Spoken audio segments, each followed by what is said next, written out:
எல்லாருக்கும் வணக்கம். இது மிஸ்டிக் மினிட். பகலில் நாம் சாதாரணமாக கடந்து போகிற பாதைகள் இரவு நேரத்தில் வேற ஒரு முகத்தை காட்டும். அப்படி ஒரு மர்மமான அனுபவத்தை பற்றி தான் இன்றைக்கி நாம் பார்க்க போகிறோம்.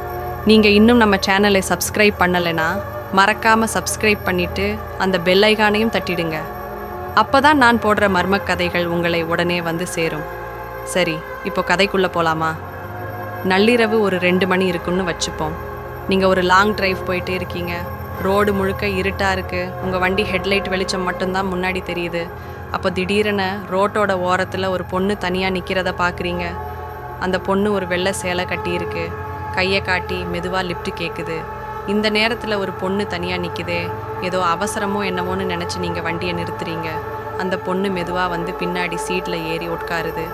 முகம் ரொம்ப சோகமாக இருக்குது. பேசவே மாட்டேங்குது. கொஞ்சம் தூரம் முன்னாடி இறக்கி விடுங்கன்னு ரொம்ப மெல்லிய குரலில் சொல்லுது. நீங்கள் வண்டியை எடுக்கிறீங்க. வண்டி ஓடிக்கிட்டே இருக்கும்போது திடீர்னு காருக்குள்ளே ஒரு மல்லிகை பூ வாசம் பயங்கரமாக அடிக்குது. என்னடா இது, இந்த நேரத்தில் இவ்வளவு பலமான மல்லிகை பூ வாசம் வருதேன்னு ஒரு நிமிஷம் யோசிக்கிறீங்க. என்ன விஷயம்னு கேட்கலாம்னு கண்ணாடி வழியாக பின்னாடி பார்க்குறீங்க. ஆனால் அங்கே அந்த பொண்ணு இல்லை. சீட் காலியாக இருக்குது. வண்டி ஓடிக்கிட்டே இருக்குது. கதவும் திறக்கலை. ஆனால் அந்த பொண்ணு எப்படி காணாமல் போனா? உடம்பு முழுக்க அப்படியே ஒரு நடுக்கம் ஆரம்பிக்கும்ல.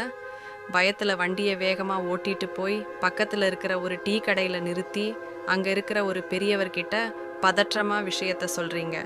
அப்போது அந்த பெரியவர் ரொம்ப நிதானமாக ஒரு அதிர்ச்சியான விஷயத்த சொல்கிறாரு. தம்பி, நீ பார்த்தது ஒரு மனுஷியே இல்லை. இதே இடத்துல 10 வருஷத்துக்கு முன்னாடி ஒரு ஆக்சிடெண்ட் நடந்துச்சு. அதில் ஒரு புது பொண்ணு இறந்து போயிட்டா. அவள் இன்னமும் அந்த இடத்துல தனியாக நிற்கிறா.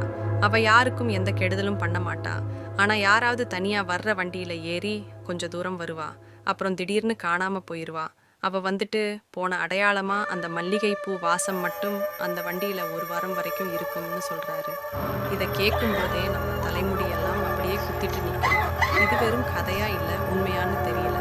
ஆனால் இன்றைக்கும் பல ஹைவே டிரைவர்ஸ் இந்த மாதிரி மர்மமான அனுபவங்களை நேரடியாக சொல்கிறாங்க. இந்த கதை உங்களுக்கு பிடிச்சிருந்தா மறக்காமல் ஒரு லைக் போடுங்க. இதே மாதிரி ஒரு அனுபவம் உங்களுக்கோ இல்லை உங்கள் நண்பர்களுக்கோ நடந்திருந்தா அதை தயங்காமல் கமெண்ட்டில் சொல்லுங்கள். அடுத்த வீடியோவில் இன்னும் ஒரு பயங்கரமான மர்மத்தோடு உங்களை சந்திக்கிறேன். அது வரைக்கும் உங்ககிட்ட இருந்து விடைபெறுவது உங்கள் மிஸ்டிக் மினிட். பத்திரமா இருங்க.